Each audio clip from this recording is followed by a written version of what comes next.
Kapag nakita mo akong tulala, wag mo kong istorbohin. Nagmi-meeting kami ng sarili ko.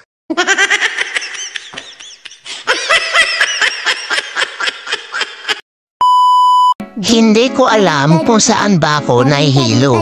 Sa init ba o sa wala akong pera?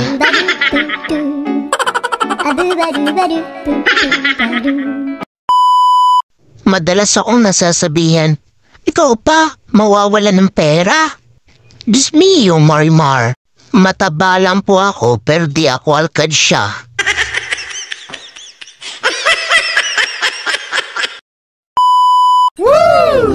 Ako lang ba?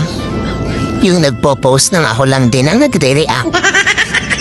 You hurt me naman. Sige na. Please. You hurt me Yee! Ay, ba't ganon? Uy, huwag naman akong i-unfollow. Lakasan mo ang loob mo!